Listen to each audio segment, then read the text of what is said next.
హల్లెలూయా, హల్లెలూయా. దేవుడి నామంలో కూడొచ్చిన మీ అందరికీ నా వందనాలు. ఈరోజు మనము ధ్యానాంశంలోనికి వెళ్ళిపోదాం. ఇప్పటి వరకు ఉపవాసము అనేటువంటి అంశాన్ని ఒక 5 రోజులు 6 రోజులు ధ్యానం చేశాం కదా. ఈ రోజు నుంచి మనం మాట్లాడుకోబోతున్న అంశం ఏంటంటే ప్రార్థన విజయాలు అనేటువంటి అంశం మాట్లాడుకోబోతూ ఉన్నాం. బైబిల్ గ్రంథంలో ఆది కాండం నుంచి స్టార్ట్ చేసుకుని వెళితే భక్తులు ఎలా ప్రార్థన చేశారు, వాళ్ళు చేసిన తర్వాత వాళ్ళు ఎలా ప్రార్థన చేయడం ద్వారా దేవుణ్ణి ఎలా వాళ్ళు ప్రేమించడం ద్వారా వాళ్ళకు వచ్చినటువంటి ఆ విజయాలు ఎలా ఉన్నాయి. అబ్రహాం దగ్గర నుంచి రావాలని అనుకుంటున్నాను. అబ్రహాం గారి దగ్గరికి వెళితే మనం అనుకుంటాం ఆ రోజుల్లో వాళ్ళు నూతన నిబంధన భక్తులు కాదు కాబట్టి ఇంత ప్రార్థన వాళ్ళకేం ఉండేది కాదు. మామూలుగా వాళ్ళు దేవునితో సహవాసం చేస్తూ ఉండేవారు. అప్పుడు వాళ్ళకి దేవుడు మాట్లాడుతూ ఉండేవాడు అని అనుకుంటూ ఉంటాం. కానీ అబ్రహాము చాలా ప్రార్థనాపరుడు. అబ్రహాము యొక్క ప్రార్థన చాలా బలమైనది.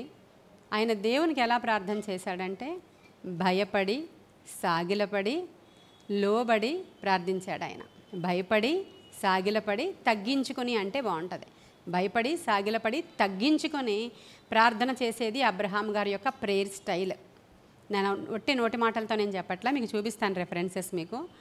అటువంటి ప్రార్థన అబ్రహాము చేసినట్లుగా మనకి ఆదికాండంలో మనం చూస్తాం. దేవుడు అబ్రహాముని పిలిచిందే ఆదికాండం 12వ అధ్యాయంలో. అక్కడ పిలిచాడు. అప్పటికి అబ్రహాం గారి యొక్క వయస్సు 75 సంవత్సరాలు. అబ్రహాముని దేవుడు పిలిచిన వెంటనే తన సొంత జనాంగాన్ని, సొంత ప్రదేశాన్ని, స్థలాన్ని విడిచిపెట్టి ఆయన ప్రయాణం చేస్తూ బయలుదేరి వచ్చిన తర్వాత కనాను దగ్గరికి వచ్చాడు. ఆయన కనాను దగ్గరికి వచ్చిన వెంటనే దేవుడు అతనితో మాట్లాడాడు. ఏమనంటే, అబ్రహాము, ఈ యొక్క ప్రాంతాన్ని నీ జనులకు నేను స్వాస్థ్యంగా ఇస్తాను. ఫస్ట్ కనాను వాగ్దానం అక్కడే చూస్తారు మీరు 12వ అధ్యాయంలో. ఈ ప్లేస్, ఈ దేశం, ఇదంతా కూడా నేను నీ సంతానానికి ఇస్తాను అంటున్నాడు. ఇదే మనం కానాను యాత్ర మనం చూస్తాం. మళ్ళీ చెరలోనికి వెళ్ళిపోయిన తర్వాత ఈ కానానుకు రావడానికే కదా వాళ్ళంతా తిరుగులాడారు 40 సంవత్సరాలు. ఇక్కడ ఇచ్చాడు దేవుడు వాగ్దానం. ఈ వాగ్దానం ఇచ్చిన వెంటనే అబ్రహాము అక్కడ బలిపీఠము కట్టెను అని రాయబడి ఉంటుంది. ఆదికాండం 12వ అధ్యాయము 7-8 వచనాలు చదువుతున్నాను చూడండి. యెహోవా అబ్రామునకు, అక్కడ అబ్రహాము అని ఉండదు, ఇంకా అబ్రహాముగా మార్చబడలేదు. ఆయన పేరేం పేరు అప్పుడు? అబ్రామునకు ప్రత్యక్షమై నీ సంతానమునకు ఈ దేశం ఇచ్చేదనని చెప్పగా అతడు తనకు ప్రత్యక్షమైన యెహోవాకు ఒక బలిపీఠమును కట్టెను. హల్లెలూయా. వెంటనే ఆయన ఫస్ట్ చేసినటువంటి విషయం ఏంటంటే, ఇలా చెప్పగానే దేవుడు ఒక వాగ్దానం చేయగానే బలిపీఠాన్ని కట్టి అక్కడి నుంచి అతడు బయలుదేరి బేతేలునకు తూర్పునున్న కొండకు చేరి పడమటనున్న బేతేలునకు తూర్పునున్న హాయికి మధ్య గుడారం వేసి అక్కడ మళ్ళీ ఎక్కడ గుడారం వేసుకుంటాడో బలిపీఠం కడతాడు. ఎక్కడ ఈ రాత్రి ఇక్కడ స్టే చేయాల్సి వస్తుందో బలిపీఠం కడతాడు. కొన్ని రోజులు ఎక్కడైనా ఆగిపోతారో బలిపీఠం కడతాడు. అసలు మూవ్ అవుతాడో వెళ్ళి ఆ ప్లేస్కి వెళతాడో బలిపీఠం కడతాడు. సింధూర వృక్షం కింద ఉంటారో బలిపీఠం కడతాడు. బలిపీఠము అంటే మన ప్రార్థన పీఠం. అది ఆ బలిపీఠము కట్టి ఇంటి వారందరూ దాని చుట్టూ చేరి దేవుణ్ణి ఆరాధించి సాగిలపడి ఆయనకి బలి అర్పణ అర్పించేటువంటి విధానము అబ్రహాము తన ఓన్గా మొదలుపెట్టాడు. అది ముందెక్కడైనా చూసాడా? ముందెక్కడైనా యెహోవా దేవుడు వాళ్ళకి తెలుసా? అసలు యెహోవా దేవుడిని ఇప్పుడు మనలోకి ఎవరైనా నూతనంగా రక్షించబడి వచ్చిన వాళ్ళు మనల్ని అడుగుతుంటారు, ఇలా వెళ్ళొచ్చా అండి, ఇది చేయొచ్చా అండి, ఇలా రావచ్చా అండి, ఈ తల మీద ఇలా వేసుకోకపోతే ఏమన్నా అవుతుందా అండి, మా ఆయనగారు కూడా రావచ్చా అండి, ఇలా అడుగుతారు. మా అత్తగారు ఇంకా బొట్టు పెట్టుకుంటారు, రావచ్చా అండి, ఇలా అడుగుతారు. అవేమి మనకు అభ్యంతరాలు కావు అని మనకు చెప్తూ ఉంటాం. ప్రభువుకు కావాల్సింది హృదయము. తరువాత వారికి హృదయంలో ప్రేరణ కలిగితే అది వాళ్ళు చేసుకుంటారని మనం చక్కగా క్లియర్గా మనకేమీ కూడా ప్రాబ్లం లేదని చెప్తుంటాం. మనం ఇలా మారొచ్చిన అంటే మనల్ని అడుగుతారు, వాళ్ళు ఎలా ఉండాలి అని అడుగుతారు. ఇక్కడ అబ్రహాము ఆయనకి ఉన్నటువంటి భక్తి అలాంటిది. అంత విధేయత కలిగిన వాడు అబ్రహాము, అంత తగ్గింపు కలిగిన వాడు అబ్రహాము. ఆయన వెనువెంటనే దేవునికి బలిపీఠము కట్టించి అక్కడ నుంచి ఎక్కడికి బయలుదేరిపోయారు వాళ్ళు? హాయిగా మధ్యలో గుడారం వేసుకుని బలిపీఠము కట్టి వెరీ నెక్స్ట్ ఏమంటాడు అక్కడ? యెహోవా నామమున హల్లెలూయా చెప్దామా? ప్రార్థనా విజయాలు ఈరోజు మనం ఈ రోజు నుంచే ధ్యానం చేయబోయేటువంటి అంశం అది. మనం మొదట పౌలు గారో పేతురు గారో లేకపోతే ఇంకోరో యేసయ్య వరకు కూడా మనం వెళ్ళట్లేదు. ఓల్డ్ టెస్టిమెంట్ నుంచి చూస్తున్నాం మనం. పాత నిబంధనలు అబ్రహాము దగ్గరికి వెళ్ళిపోయాం మనం. ఆయనకి ఎన్ని ప్రార్థన అన్నీ చూడలేం మనం. ఒక 2-3 ప్రార్థనా విజయాలే చూపించగలుగుతాను ఈరోజు మీకు. దానిలో ఈ అబ్రహాము గారి యొక్క తగ్గింపు మీకు కనబడుతుంది. ఆయన యొక్క సాగిలపడి దేవుణ్ణి ఆరాధించే విధానం మనకి కనిపిస్తుంది అన్నమాట. కాబట్టి ఈయన ఏం చేశాడు, వెంటనే అక్కడ బలిపీఠం కట్టి యెహోవా నామము పేరట ప్రార్థన చేశాడండి. ఆయన ప్రార్థన లేకుండా ఏమి కూడా జరగదు. ప్రార్థనే మన ఊపిరి, ప్రార్థనే మన ఆయుధం. ఈఎం బౌండ్స్ అనేటువంటి ఒక ఆయన ప్రార్థన గురించి ఒక మాట పలికాడు. ఆ మాటని నా సొంత పదాల్లో కాకుండా ఆయన ఎలా మాట్లాడారో నేను చదివి వినిపిస్తాను. ఆయన పేరు ఏం పేరు చెప్పాను? ఈఎం బౌండ్స్ అనేటువంటి ఒక సేవకుడు ఇలా అన్నాడు ప్రార్థన గురించి. ఈనాడు సంఘానికి కావలసింది అందమైన భవనాలు, నైపుణ్యం కలిగిన బోధకులు, సమృద్ధి అయిన ఆర్థిక వనరులు, యువతను ఉర్రూతలూగించే సంగీత కళాకారులు కాదు, కానీ ఆత్మలో ప్రార్థించగల శక్తివంతమైన ప్రార్థనాపరులు.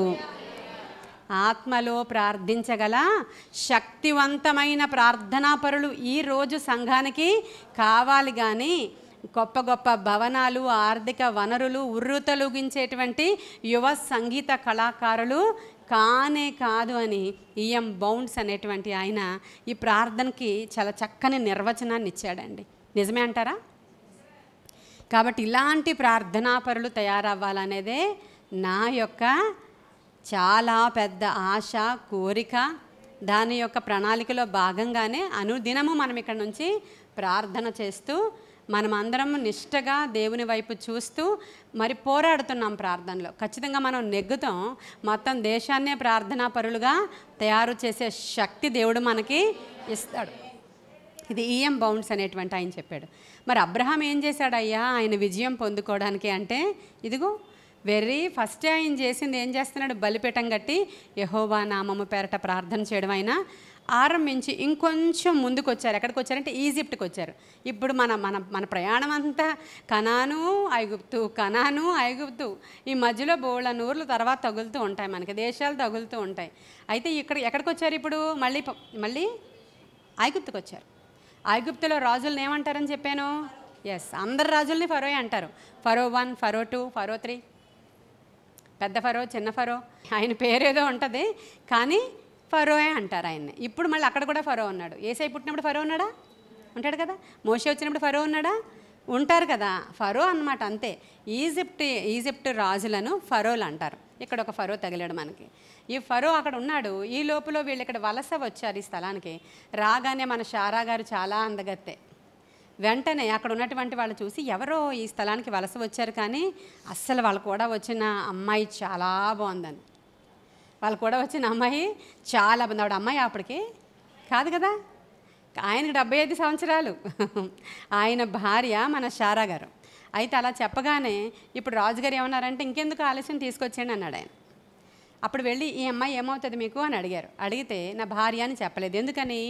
భార్య అని చెప్తే ఈ ఐగుప్తు వాళ్ళు నన్ను చంపేస్తారేమో నిన్ను తీసుకెళ్ళడానికి నీ అందాన్ని బట్టి, కాబట్టి నువ్వు నాకు చెల్లని చెప్పు అని ఇక్కడ చెప్పాడు అబ్రహాం గారు. ఇక్కడే చెప్పాడు ఆయన. చెప్తే సరే అని నేను ఆయన చెల్లెల్ని అందేమే. ఈయన నాకు చెల్లి అన్నాడు ఆయన. అనగానే అప్పుడు ఏమన్నారు, అయితే నో ప్రాబ్లం అని చెప్పి ఆవిడని తీసుకెళ్ళిపోయారు. అయితే ఈవిని తీసుకెళ్ళిపోయిన తర్వాత ఖాళీగా కూర్చొని ఉంటాడా అబ్రహాము? ఖచ్చితంగా చేసి ఉంటాడు. ఇక్కడ రాయబడి లేదు కానీ బలిపీఠం కట్టి చేసిందే అది ప్రార్థన. ఆయన అక్కడికి వెళ్ళిన తర్వాత ఇంకా ఈయన కూర్చున్నాడు కామ్గా. దేవుడు పనిచేయడం మొదలుపెట్టాడు. ఆయన ఏం చేశాడంట, ఫరో ఇంటి వారందరినీ మహాబాధల చేత మొత్తాడంట. ఏం చేశాడంట? మహాబాధల చేత. అక్కడ రాయబడి ఉంటుందండి, నేను ఇక్కడ లేని మాటలు చెప్పను. మహాబాధల చేత ఆయన వారిని బాధించినప్పుడు వెంటనే ఏం చేశారంటే అక్కడ అమ్మో ఏం జరుగుతుంది ఇక్కడ, అసలు ఈ స్త్రీ నిజంగానే మనకింటికి వచ్చిన తర్వాత ఇలా అవుతుంది, ఈమె ఎవరని కనుక్కునేసరికి ఆమె అతడు భార్య అని చెప్పి తెలిసింది. అక్కడ ఆదికాండము 12వ అధ్యాయము 17వ వచనాన్ని చదువుతున్నాం. అయితే యెహోవా అబ్రాము భార్య అయిన సారాయిని బట్టి ఫరోను అతని ఇంటి వారిని మహావేదనల చేత బాధించెను. అప్పుడు ఫరో ఏం చేశాడంటే అబ్రహాముని పిలిపించి, నాయనా అసలు ఇవిడెవరో చెప్పు, మాకేంటో అంత కీడు జరుగుతుంది, మా ఇంట్లో ఏదో ప్రాబ్లంగా ఉంది, నిజం చెప్పు అంటే, అవును నా భార్య అని చెప్పినప్పుడు ఎంత పని చేసావు, అసలు నీ భార్యని మేము ఇక్కడ తెచ్చుకున్నాం, ఇంకా ఏమైనా పొరపాటు జరుగుంటే ఏమవుదుమో, వెంటనే ఇమీడియట్గా నీ భార్యను నువ్వు ఆ రోజుల్లో వాళ్ళు మంచోళ్ళు కావాలి, అందుకే పంపించేశారు. నీకు భార్య అయితే ఏముంది, ఇంకోటి అయితే ఏముంది, ఈమెను విడిచి నువ్వు పారిపో అని చెప్తారు ఈ రోజుల్లో. అయితే అలా కాకుండా అమ్మో ఎంత పొరపాటు జరిగిపోనని చెప్పి ఆయన ఊరికనే పంపించడం కాకుండా, మరి శారా మీద ఇష్టమో నాకు తెలియదు, అబ్రహాము గారి మీద కనికరమో తెలియదు, కానీ చాలా ఆడగాడిదలు, చాలా మొగగాడిదలు, చాలా ఒంటెలు, చాలామంది పనివారు, వాళ్ళల్లోనే హాగర్ గారు, వీళ్ళందరినీ ఇచ్చాడు అక్కడ. హల్లెలూయా. వాళ్ళందరూ వచ్చారు. ఇప్పుడు పని వాళ్ళు ఎక్కడి నుంచి వచ్చారు? ఇక్కడ రాజుగారి దగ్గర నుంచే వచ్చారు. దాంట్లోనే ఉంది మన హాగర్ కూడా. వాళ్ళందరూ కూడా వచ్చారనమాట. ఈజిప్ట్ పని వాళ్ళని కూడా ఇచ్చాడు. వీళ్ళందరినీ పట్టుకుని అబ్రహాము బయలుదేరిపోయి వచ్చేసినప్పుడు, క్రిందకు వచ్చేసినప్పుడు 13వ అధ్యాయంలోనికి వచ్చేస్తారు కదా మీరు. వచ్చినప్పుడు మరలా ఎక్కడికి వస్తారంటే, అబ్రహాం ఇవన్నీ పట్టుకొని, అసలే ఆయన ధనవంతుడే అబ్రహాం, జాగ్రత్తగా వినండి. ఖాళీ చేతులతో ఏమీ రావడం లేదు అబ్రహాం. ఆయన ఇంటి దగ్గర నుంచే ఆయన కలిగిన సంపదను పట్టుకొని, ఆయన కలిగిన సమస్తాన్ని పట్టుకుని వస్తున్నాడు. ఆయన వెండి బంగారాలను పట్టుకుని వస్తున్నాడు. ఈ లోపల ఇంకా చాలా గిఫ్ట్స్ వచ్చినాయి. ఇంకా పనివాళ్ళు వచ్చారు, ఆడగాడిదలు, మగగాడిదలు, ఒంటెలు, గొర్రెలు, గొడ్లు, ఇవన్నీ కూడా వచ్చేసినాయి ఈయనకి. ఇప్పుడు ఈ సంపదను అంతటినీ పట్టుకొని విస్తారమైన సంపదతో బయలుదేరి ఆయన వస్తూ ఉన్నప్పుడు వేరే ప్లేస్కి వచ్చారు. ఆ ప్లేస్ ఏంటంటే నెగబు అనేటువంటి ప్రాంతానికి వచ్చారు. నెగబు అంటే దక్షిణ పాలస్తీనాకు వచ్చారు. మనం మాట్లాడుకుంటున్న దేశాలు చూడండి, ఎక్కడికి వచ్చారు వీళ్ళు? దక్షిణ పాలస్తీనా అనేటువంటి ప్రాంతానికి వీళ్ళు వచ్చినప్పుడు అక్కడ మరల 4వ వచనం, తాను మొదట బలిపీఠము కట్టిన చోట చేరారు. అక్కడ అబ్రహాము యెహోవా నామమున, హల్లెలూయా, మరలా అక్కడికి వచ్చి ఆయన ఏం చేశాడు? యెహోవా నామమున ప్రార్థన చేశాడు. అబ్రహాము ప్రార్థనా స్టైల్, అబ్రహాము యొక్క ప్రేయర్ స్టైల్, అబ్రహాము యొక్క బలిపీఠాలు కట్టే విధానం. మీరు ఇంటికి వెళ్ళిన తర్వాత 12వ అధ్యాయం నుంచి అబ్రహాము గారు ఎంతవరకు ఉన్నారో మీరు చదువుతూ అబ్రహాం మీద కాన్సన్ట్రేషన్ చేసి మీరు చదివితే అసలు అబ్రహాము గారు ఎంత ఒబీడియంట్గా ఉన్నవాడో ఆయన సాగిల పడతాడు. ఆ మాట కూడా మీకు చూపిస్తానే. ఆయన సాగిల పడి ఆయన ప్రార్థన చేస్తాడు. ఓకే, ఇక్కడ యెహోవా నామమున ప్రార్థన చేశాను. అబ్రహాముతో కూడా వెళ్ళిన లోతునకు గొర్రెలు, గొడ్లు, గుడారములు. ఇంకా ఇక్కడ మన లోతు గారు ఎంటర్ అయిపోయారు ఇక్కడ. సరే, అబ్రహాము గురించే మాట్లాడుకోవాలి కాబట్టి ఇంతవరకు ఇలా అబ్రహాం ఇక్కడ కూడా బలిపీఠాన్ని కట్టి ఈయన ముందుకి కొనసాగినట్లుగా మనం చూస్తున్నాం. అయితే ఫస్ట్ ప్రార్థన జవాబు మనం ఇక్కడ చూసేసాం. ఏం చూసాము? అక్కడ ఫరో రాజు ఇంటిని భయంకరంగా మొత్తినటువంటి సందర్భం. ఆయన బలిపీఠాలు కట్టి ప్రార్థన చేయడం మొదలు పెట్టగానే ఏదైనా సంపాదిస్తాడు ఆయన. ఏదైనా సాధ్యమే. ఏదైనా దేవునికి వెంటనే అబ్రహాము ప్రార్థన చాలా ఇష్టమవుతుంది. వెంటనే అబ్రహాము ప్రార్థన దేవుని దగ్గరికి చేరిపోతుంది. ఇంకా 17వ అధ్యాయంలో మనం వచ్చేస్తే 3వ వచనం చూద్దాం.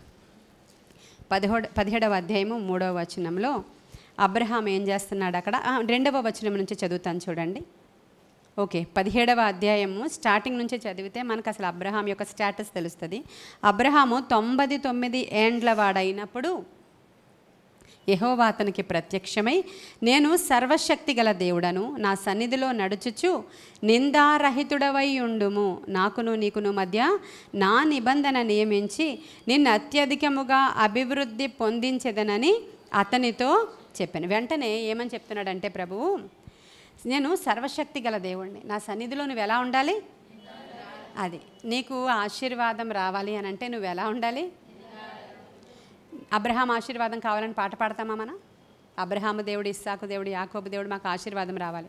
నిందారహితుడు అంటే అర్థం ఏంటి? ఎవరైనా వచ్చి ఈ అమ్మాయి అంతా మంచిదే కానీ పలానా లోపం ఉంది అని నీ మీద చెప్తే నువ్వు నిందకి దొరికావా లేదా? అక్కడ దొరికారా? ఈవిడంతా మంచిదే కానీ ఈవిడ ఇలాగా అని ఇంకొక రకంగా చెప్పారనుకోండి, అక్కడ దొరికిపోయాం కదా. ఇతను అంతా మంచివాడే, ప్రార్థన చేస్తాడు, అన్నీ చేస్తాడు, చాలా నీతిక్రియలు చేస్తాడు, కానీ ఇంకో చోట అతను చాలా చెడ్డవాడు. ఇలాంటివి రిమార్క్స్ ఉంటాయి మనకి. మరీ చిన్నవి పట్టించుకోవడం ఉండదు, కానీ దేవుని యొక్క వాక్యానికి విరోధమైనటువంటి లక్షణాల గురించి మాట్లాడుకోవాలి మనం. దేవుని వాక్యం ఏం చెప్తుందో దానికి విరుద్ధమైన లక్షణాలు మన జీవితంలో ఉంటే కానీ మనం ఆశీర్వాదాన్ని ఖచ్చితంగా చూడలేకపోతాం. కొన్ని రోజులు ఆశీర్వాదం ఉన్నట్లే కనబడుతుంది, కానీ అది దేవుడిచ్చిన ఆశీర్వాదము కానే కదా. అబ్రహాం జీవితం నుంచి ఆయన ప్రేయర్ స్టైల్, ఆయన యొక్క లైఫ్ స్టైల్ గురించి మాట్లాడుకుంటున్నాం మనము. ఆయన ప్రార్థనలు చేస్తాడు, బలిపీఠాలు కడతాడు వరకు ఆయన ప్రేయర్ స్టైల్. ఆయన లైఫ్ స్టైల్లో భాగముగా ఆయన చాలా తగ్గింపు గలవాడు, సాధు స్వభావము గలవాడు. ఆయన ఇప్పుడు దేవుడు వచ్చి ఏమంటున్నాడంటే, అబ్రహాము నేను నిన్ను ఆశీర్వదిస్తాను నిశ్చయంగా. నేను ఎలాంటి దేవుడిని అంటే ఆల్మైటీ గాడ్ నా పేరు. హల్లెలూయా. సర్వశక్తి గల దేవుడను. ఆయన గురించి మరి ఇంట్రడక్షన్ ఆయనే చెప్పుకోవాలి ఆ రోజుల్లో. ఇప్పుడు ఆయన గురించిన ఇంట్రడక్షన్ నువ్వు చెప్పాలి. నిన్ను ఏర్పాటు చేసుకున్నాడు, నీ దేవుడు ఆయన. అప్పుడు ఆయనే చెప్తున్నాడు, నేను సర్వశక్తి గల దేవుడను, నాకు అసాధ్యమైనది ఏమీ లేదు. కాబట్టి నేను నీతో ఒక నిబంధనను స్థిరపరుచుకుంటాను, నేను నిన్ను ఆశీర్వదిస్తాను. కాబట్టి నీవు నిందారహితుడివై ఉండు అనగానే, అమ్మో ఈ స్థలములో దేవుడు నాతో మాట్లాడాడు. వెంటనే బలిపీఠం. చూడండి, నాకును నీకును మధ్య నిబంధన నియమించి నిన్ను అత్యధికముగా అభివృద్ధి పొందించదనని అతనితో చెప్పెను. అబ్రహాము సాగిలపడి, ఆయన ఏం చేస్తున్నాడు? వెంటనే సాగిలపడి ఉండగా దేవుడు అతనితో మాట్లాడి, ఇదిగో నేను నియమించిన నా నిబంధన నీతో చేసి ఉన్నానని. ఇదంతా బ్లెస్సింగేనండి. అదంతా బ్లెస్సింగ్ ఆయనకి ఇచ్చి అంటే సాగిల పడడం గురించి చూపించడానికి ఇది చూపించా మీకు. ఇలా మాట్లాడగానే సాగిలు పడతాడు. ఇలా చెప్పగానే నా అంతటోడు లేడు అనుకుంటాం మనమైతే.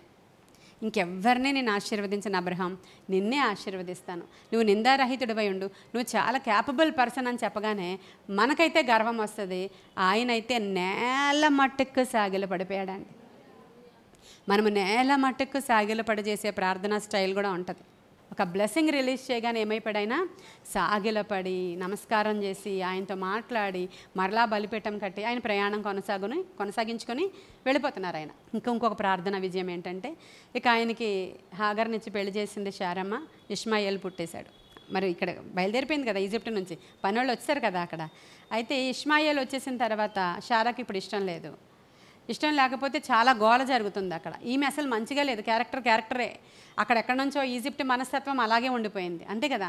ఈజిప్ట్ మనస్తత్వం మనలో కూడా ఉండిపోతే ఏం చెప్పాడు ఆయన? ఈజిప్ట్లో వచ్చిన రోగాలు వస్తాయన్నాడు ఆయన. ఈజిప్ట్ మనస్తత్వము మనలో నుంచి పోవాలి. ఈజిప్ట్ మనస్తత్వం ఏంటో చెప్పండి? ఇంకొకరిని వ్యతిరేకించడం, ఇంకొకరిని వేలెత్తి చూపి తిరస్కరించడం, గర్విష్ఠులుగా ప్రవర్తించడం. ఏం లేదు, అయినా సరే గర్వం మాత్రం నెత్తి మీద ఎంత ఉంటుంది. ఏమన్నా ఉందా దాసికి అక్కడ?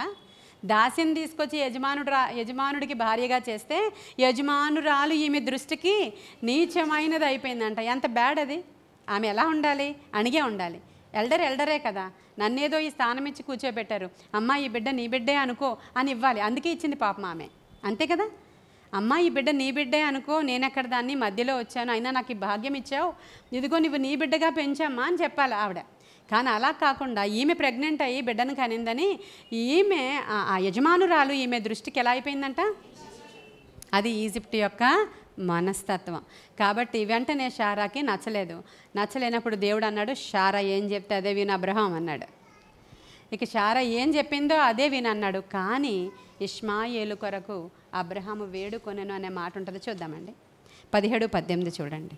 అబ్రహాము ఏమని ప్రార్థన చేస్తున్నాడంటే, ఇష్మాయేలు నీ సన్నిధిని బ్రతుకను అనుగ్రహించుము అని దేవునితో చెప్పగా, అంతే. ఒక చిన్న ప్రార్థన చేశాడు. ఇష్మాయేలు చచ్చిపోకూడదయ్యా, ఎలా అయినా నా బ్లడ్, కాబట్టి ఇష్మాయేలుని జ్ఞాపకం చేసుకొని నీ సన్నిధిని బ్రతుకను అనుగ్రహించు అని స్మాల్ ప్రేయర్ చేశాడు అబ్రహాం. ఇప్పుడు ప్రార్థనా విజయాలు యొక్క మెసేజ్ పేరు కదా. చిన్న ప్రార్థన దాసి కొడుకు గురించి అబ్రహాము వేడుకున్నప్పుడు ఈరోజు ఇష్మాయేలీలు ఎలా ఉన్నారు? ఎంత ధనవంతులు, ఎంత ఆశీర్వదింపబడిన వారు. అబ్రహాము కొరకు దేవుడు ఇష్మాయేలుని ఏం చేశాడు?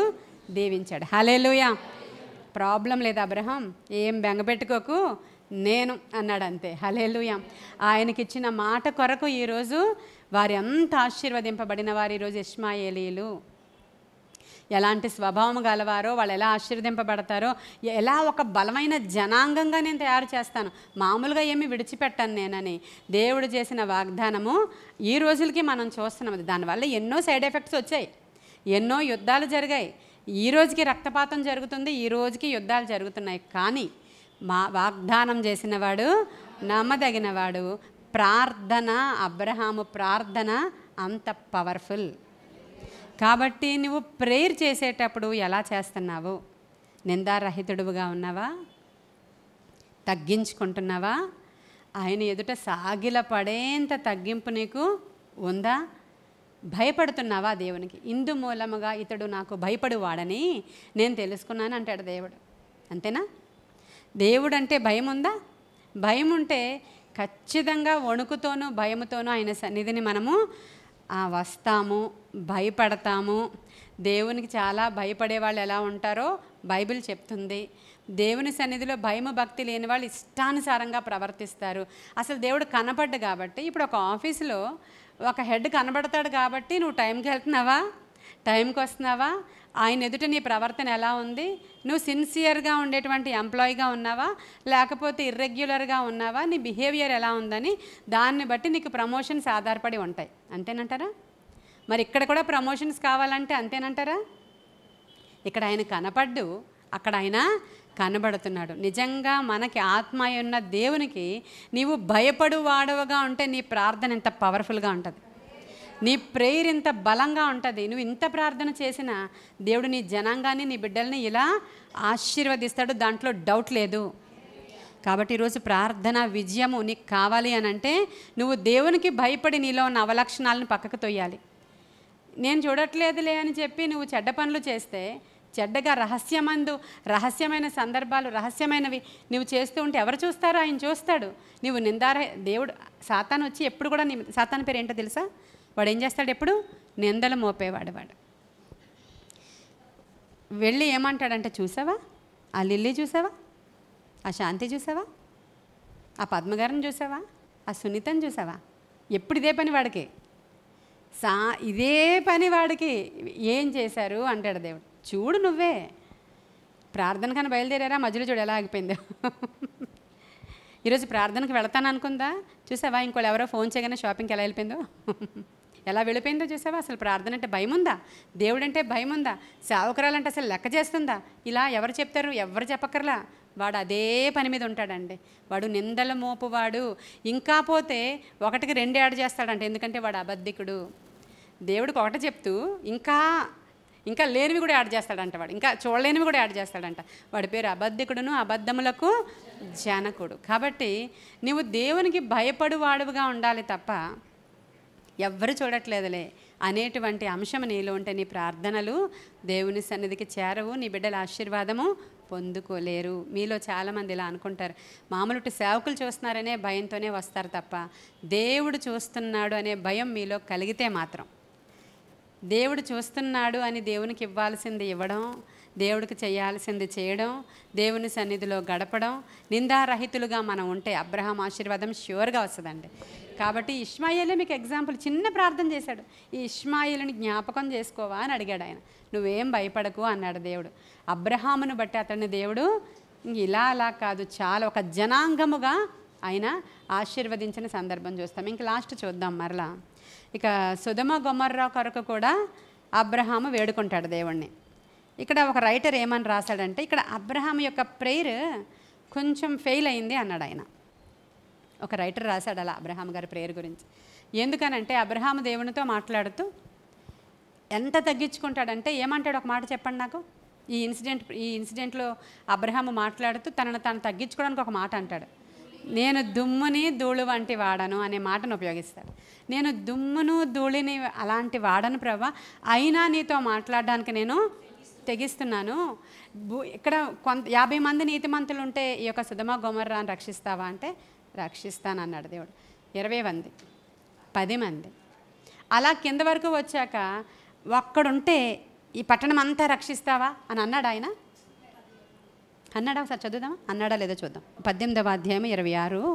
సొదొమ పట్టణంలో 50 మంది నీతిమంతులు నాకు కనపడిన ఎడల వారిని బట్టి ఆ స్థలమంతటిని కాయుదునెను. అందుకు అబ్రహాము, ఇదిగో ధూళియు బూడిదనైన నేను ప్రభువుతో మాట్లాడ తెగించుచున్నాను. 50 మంది నీతిమంతులలో ఒకవేళ 5 తక్కువైతే 5 తక్కువైనందున పట్టణమంతయు నాశనం చేయుదువా అని మరలా అడిగాను. అందుకైన 45 నాకు కనబడిన ఎడల నాశనము చేయనెను.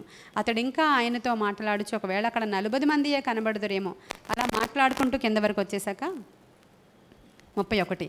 అందుకతడు, ఇదిగో ప్రభువుతో మాట్లాడ తెగించితిని, ఒకవేళ అక్కడ 20 మంది కనబడుదురేమో అని అడిగినప్పుడు ఆయన 20 మందిని బట్టి నాశనం చేయనన్నాడు. అతడు, ప్రభువు కోపపడని ఎడల నేను ఇంకొక మారే మాట్లాడతాను అన్నాడు. 32లో అన్నాడు, ఇక ఇప్పటికే చాలా ఎక్కువ అడిగేశాను, ఇంకొక మారే మాట్లాడతాను. ఒకవేళ అక్కడ 10 మంది కనబడదరేమో అనినప్పుడు ఆయన 10 మందిని బట్టి నాశనము చేయక ఉందునా నేను. ఇక యెహోవా అబ్రహాముతో మాట్లాడుట చాలించి వెళ్ళిపోయారు. అబ్రహాము కూడా తన ఇంటికి, కానీ అక్కడ 10 మంది లేరు కదా. దేవుడు కానీ పోనీ ఒక్కడున్నా అని అడుగుంటే అబ్రహాము ఆ పట్టణం అంతా రక్షించబడును. ఇక్కడ ఇంక వదిలేశాడు అబ్రహాము. కాబట్టి ఆఖరి వరకు కూడా దేన్ని వదిలిపెట్టకండి. ఇది మన ప్రార్థనా విజయంలో ఒక ప్రొసీజర్. మీరు అడుగుతారు, లాస్ట్ వరకు అడుగుతారు. మీకు ప్రాఫెసీస్ వ్యతిరేకంగా వస్తుంటాయి. పోనీ మీకు అంటే అక్కడ పరిస్థితులు వ్యతిరేకంగా ఉంటాయి. మీరు చూస్తున్నారు అక్కడేమి అనుకూలంగా లేవు, అయినా సరే మీరు వదిలిపెట్టదు. ఇక్కడ అబ్రహాము విడిచిపెట్టడం వల్ల అక్కడ చిన్నది ఈయన ప్రేయర్లో అక్కడ ఫెయిల్యూర్ అయినట్లు నాకు అనిపించిందని ఒక డాక్యుమెంటరీ రాస్తున్నాడు ఆయన. ఒక డాక్యుమెంటరీ అది, దాంట్లో ఆయన ఇష్టం. అది ఎవరి డాక్యుమెంటరీస్, ఎవరు రైటర్స్, ఎవరు ఆథర్స్ వాళ్ళు రాసుకోవచ్చు. అలాగా నాకు ఇలా అనిపిస్తుందని రాసుకోవచ్చు. నేను ఒక పుస్తకం రాస్తే నాకు ఇలా అనిపిస్తుందని రాయొచ్చు ఆ పుస్తకంలో. ఆయన రాసినాడు ఇక్కడ ఆయన ఫెయిల్ అయినట్లుగా నాకు అనిపిస్తుంది అని రాశాడు. ఆయన రాసింది చదివాక నాకు కూడా అనిపించింది, నిజమే కదా. 10 మంది వరకు ఆయన అడిగాడు, ఒక్కడుంటే ఆ పట్టణం అంతా కాపాడతావా అని అడిగేసి ఉండుంటే ఆయన అనేసను హల్లెలూయా. అప్పుడు ఆ తర్వాత సంగతి, ఆ పట్టణం నాశనం అవ్వకుండా ఉండునేమో, ఈ మోయాబీలు అమ్మోలీలు రాకుండా ఉందరేమో, ఆ చెత్త జరగకుండా ఉండునేమో, ఈ నష్టం జరగకుండా ఉండునేమో ఒకవేళ అనేది ఏదో ఒక విధానం. మనుషులం కాబట్టి అంతవరకు లాగడం. యేసుక్రీస్తు ప్రభువారు ఇదే మాటని నూతన నిబంధనలో చెప్తూ విసుగకుండా ప్రార్థన చేయండి, ఎడతెగక. ఇలా చెప్పడానికి నేను ఒక కథ చెప్తాను మీకు. నేను కాదు, యేసయ్య చెప్పారు. ఏమని చెప్పారంటే, అన్యాయస్తుడైన న్యాయాధిపతి ఉన్నాడు, ఒక విధవరాలు ఉంది, వాడు అసలు ప్రజలను లెక్క చేయడట, దేవుణ్ణి కూడా లెక్క చేయడంట. అలాంటి ఒక అన్యాయస్తుడైన న్యాయాధిపతి దగ్గరికి పట్టు విడవక రోజు వెళుతూనే ఉంది. వాడు సంవత్సరాల తరబడి వెళుతున్నా లెక్క చేయట్లేదు, అయినా వెళుతూనే ఉంది. వన్ ఫైన్ డే ఇంక ఈ అమ్మాయి బాధ తట్టుకోలేకపోతున్నామని చెప్పి ఆ అన్యాయస్తుడే న్యాయం చేసినప్పుడు, న్యాయవంతుడనైన నేను నన్ను పట్టు విడవక నీవు అడిగితే చేయనా అన్నాడు. హల్లెలూయా. కాబట్టి మనము ప్రేయర్ దేని గురించి అన్నా మీరు మొదలు పెట్టినప్పుడు మధ్యలో విడిచిపెట్టేయద్దు. అర్థమవుతుందా మీకు? ఇక అయిపోయింది, నేను దీని గురించి చేయను. కానీ ఇంకేదో మా పాస్టమ్ గారు చెప్తున్నారు, దేశం కోసం పనిచేయాలంట, నశించే ఆత్మల కోసం పనిచేయాలంట, అది చేసుకుంటాను లేదు, కావాలంటే ఇది అని వదిలిపెట్టద్దు. మీ పర్సనల్గా మీరు ఏమైతే ప్రార్థన చేస్తున్నారో జెన్యూన్గా, అది నీతివంతమైనదైతే, దేవుని చిత్తానుసారమైనదైతే, వాక్యానికి అనుకూలమైనదైతే ఖచ్చితంగా మీరు లాస్ట్ మినిట్ వరకు కూడా దాన్ని పట్టుకుని మీరు పోరాడితే దేవుడు ప్రార్థనలో విజయాన్ని మీకు ఇస్తాడు. ఇక్కడ అబ్రహాము గారు ఆ ప్రార్థన గురించి ఆయన అలా రాశాడు. మనం ఎలాగైనా అనుకోవచ్చు, నిజమే అనిపించింది నాకు. ఇంకక్కడ నుంచి ఈయన ఇలా వెళ్ళిపోయారట, ఆయన అలా వెళ్ళిపోయారంట. ఇద్దరు ఎవరింటికి వాళ్ళు వెళ్ళిపోయారు అని రాయబడి ఉంది. ఇంకా తర్వాత ఇంకొకసారి గెరారు అనే ప్రాంతానికి, ఇంకక్కడి నుంచే బయలుదేరి వెళ్తారు. 20వ అధ్యాయం దగ్గరికి వచ్చేసరికి గెరారు అనే ప్రాంతానికి వెళ్తారు. అక్కడ ఉన్నటువంటి రాజు ఎవరంటే అబీమెలెక్. ఈ రాజులు కూడా అబీమెలెక్ 1, అబీమెలెక్ 2, అబీమెలెక్ 3 ఉంటారు వీళ్ళు కూడా. ఈ రాజు ఎవరంటే గెరారు రాజు. ఈ గెరారు రాజు అబీమెలెక్ అక్కడ ఉన్నాడు. మళ్ళీ సేమ్ సిట్యుయేషన్. ఈమె మరి ఇంకెంత అందగత్తో నాకు తెలియదు, కానీ ఆవిడ ఎక్కడికి వెళ్తుంటే అక్కడ అసలు ఈజిప్షియన్సే చాలా అందంగా ఉంటారు. వాళ్ళే ఈమె అందానికి అసలు అంతలా చెప్పుకున్నారు అని అంటే, ఇక మరి ఆ మెసొపొతేమియా కల్చర్లో ఆ షారా గారి ఊరిలో మరి ఎంతమంది అందగత్తులు ఉన్నారో మనకి తెలియదు. ఈవిడ ఒక్కరితే అక్కడ నుంచి బయలుదేరి వచ్చింది. ఇంకా ఆ మెసొపొతేమియాలో ఆ ఊరు అనే ప్రాంతంలో ఇంకెంతమంది మిగిలిపోయారో మరి నాకు డౌట్లు వస్తుంటాయి ఇలాంటివన్నీ. కాబట్టి ఈవిడ ఒక్కరితే బయటకు వచ్చింది. ఈవిడని చూసి మొత్తం వాళ్ళందరూ ఫ్లాట్ అయిపోతున్నారు. సరే, ఇక్కడ షారా గారు వచ్చారు. రాగానే మళ్ళీ సేమ్ సిట్యుయేషన్ మళ్ళీ ఆయన పట్టిపోయాడు. ఎవరు? అబీమెలెక్ రాజు దగ్గరికి మరలా షారాని ఇక్కడ తీసుకుని వెళ్ళిపోయినప్పుడు అక్కడ కూడా దేవుడు ఆ గెరారు రాజుకి రాత్రి కలలో ప్రత్యక్షమయ్యి, నీవు ఎవని భార్యనైతే తీసుకొచ్చావో అతడు నా ప్రవక్త, అతని భార్య నీ దగ్గర ఉండిపోయింది, మర్యాదగా ఇంటికి పంపించే. నువ్వు పంపించేస్తే నీకు బెనిఫిట్ ఏంటంటే, అతడు ప్రవక్త గనుక అతడు నీ కొరకును నీ ఇంటి వారి కొరకును ప్రార్థన హల్లెలూయా. ఎంత బాగుంటాయి కదా మాటలు. అది చదువుదామా? 20వ అధ్యాయము 17-18. 7 కూడా ఫస్ట్ చదివి తర్వాత 17-18కి వెళదాం. అతడు నీ కొరకు ప్రార్థన చేయను, నీవు బ్రతుకుదువు, నీవు ఆమెను అతనికి అప్పగించని ఎడల నీవును నీ ఇంటి వారందరూ నిశ్చయముగా చచ్చెదరని తెలుసుకొనమని స్వప్నమందు అతనితో చెప్పాను. ఇప్పుడు నేను చెప్పిన రిఫరెన్స్ దగ్గరికి వచ్చేయండి. 17-18 దగ్గరికి వస్తే అబ్రహాము దేవుని ఇది కదా మన సబ్జెక్ట్. అబ్రహాము దేవుని ప్రార్థింపగా దేవుడు అబీమెలెకును అతని భార్యను అతని దాసీలను బాగు చేసెను.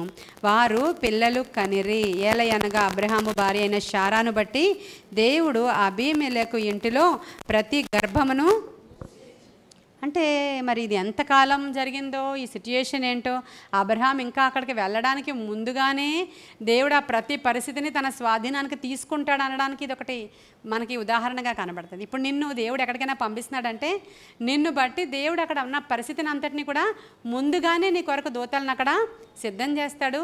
నీకు అనుకూలంగా పరిస్థితులను అక్కడ ఏర్పాటు చేస్తాడు. నీ పక్షముగా దేవుడు ఒక ప్రణాళిక కలిగి ఉన్నారు. అందుకనే ఇలా ఇలా ఇలా అనుకోవడం చాలా బాగుంటుంది. నీకు అక్కడ నష్టం జరుగుతున్నా, కష్టం జరుగుతున్నా, ఒక డిలే జరిగినా, ఒక కీడు జరిగినా, నీకు ఒక అనారోగ్యం వచ్చినా, నీకు ప్రాణం మీదకు వచ్చినా, ఏదైనా సరే ఏం మాట్లాడాలి? దేవుడు అన్నీ నా మేలు కొరకే చేస్తున్నాడు, సమస్తము సమకూడి జరుగుతున్నాయి, ఇదేదో దేవుని చిత్తానుసారంగానే జరుగుతుంది, ఏదో మేలు కొరకే దేవుడు నాకు ఇది ఎలౌ చేశాడు అన్నట్లుగా తీసుకుంటే చాలా మంచిది అంటారు కదా బైబిల్ ప్రకారం. మామూలుగా కూడా ఇక్కడ అలాగే అనిపించింది. ఇక్కడట అబీమెలెకుకి తన భార్య ఉంటుంది కదా, ఆమెకే కాకుండా వాళ్ళ ఇంట్లో ఎంతమంది పనిచేస్తున్నారో వాళ్ళందరూ కూడా బిడ్డలు కనలేని వాళ్ళేనంట. అందరి గర్భాలు మూతబడి ఉన్నాయంట. రాణిగారి గర్భం కూడా అప్పటి వరకు అక్కడ అంతా ఏదో ఏలుబడి చేస్తుంది అక్కడ. అందుకని ఇంకా జనరేషన్కి అక్కడ పిల్లలు లేరు అక్కడ. ఇప్పుడు ఎప్పుడైతే మన అబ్రహాము గారు వచ్చి అక్కడ ప్రార్థన చేశారో వెంటనే ఆ యొక్క అబీమెలెకు భార్యకి అక్కడ ఉన్న పనివారిని కూడా దేవుడు ఆశీర్వదించి బిడ్డలను కలుగజేశాడంట. హల్లెలూయా. అంటే ఆయన ప్రార్థన, అబ్రహాము ప్రార్థన ఎంత పవర్ఫుల్. ఇప్పుడు ఇలాగే అంటుంటారు, మీ పాస్టర్ గారు అంత ప్రార్థన చేస్తున్నారు కదా, మీ పాస్టర్ గారికి నడుము నొప్పి ఎందుకు వచ్చింది, మీ పాస్టర్ గారికి కాళ్ళ నొప్పి ఎందుకు వచ్చింది, మీ పాస్టర్ గారికి ఇలా ఎందుకు వచ్చింది, ఆయన ప్రార్థన చేసి అందరూ స్వస్థ అయిపోతున్నారంట కదా అని అడుగుతూ ఉంటారు. అబ్రహాం గారికి అక్కడ బిడ్డలు లేకపోయినా అబ్రహాం గారు ప్రార్థన చేస్తే వాళ్ళకి బిడ్డలు వచ్చేస్తున్నారు. అంటే నీకు బిడ్డలు కలగలేకపోవడానికి కూడా ఒక బలమైన రీజన్ ఉందని అర్థం చేసుకోవాలంటున్నాను నేను. దానిలో కూడా దేవుని యొక్క ఉన్నతమైన ప్రణాళిక ఏదో ఉంది, కానీ దాన్ని నువ్వు అర్థం చేసుకోవు కదా. అర్థం చేసుకుంటే అద్భుతమే, అర్థం చేసుకుంటే నిన్ను ఆశ్చర్యంగా నిలబెట్టేస్తాడు, నువ్వు ఒక వండర్ఫుల్గా ఉంటావు అక్కడ. కానీ అది అర్థం చేసుకోకుండా నీవేదో నీకు తోచిన దాన్ని బట్టి వెళ్ళిపోతూ దేవుణ్ణి నిందలు వేస్తూ ఉంటారు అనేక మంది. కాబట్టి ప్రభువా, నేను ఇలాగుండుట నీకు ఇష్టం కనుక, ఇలా ఉండుటలో నీ చిత్తం ఏముందో, మరి ఇలాగే ఉండాలా, నేను ఇలా చేయాలా అనేది దేవుని చిత్తాన్ని కనుగొని ముందుకు వెళ్ళినప్పుడు అద్భుతాలు దేవుడు చేస్తాడు ఖచ్చితంగా. కాబట్టి ఇవన్నీ కూడా జ్ఞాపకం పెట్టుకోండి. అసలు ప్రార్థనా విజయాల్లో ఫస్ట్ ఎపిసోడే మీకు బోల్డంత ఇన్ఫర్మేషన్ వచ్చిందని నేను అనుకుంటున్నాను. ఈ సిరీస్ అయిపోయేటప్పటికి మీరు అందరూ మారిపోతారు అనుకుంటున్నాను. పవర్ఫుల్గా అగ్నిగా మారిపోయి మీ ఇంట్లో ఇలా మండుతూ ఉంటారు అనుకుంటున్నాను. అలా దేవుడు చేయనుగాక. ఈ కొన్ని మాటలు దేవుడు మన వెనుకడిలో దీవించునుగాక. ఆమేన్, ఆమేన్.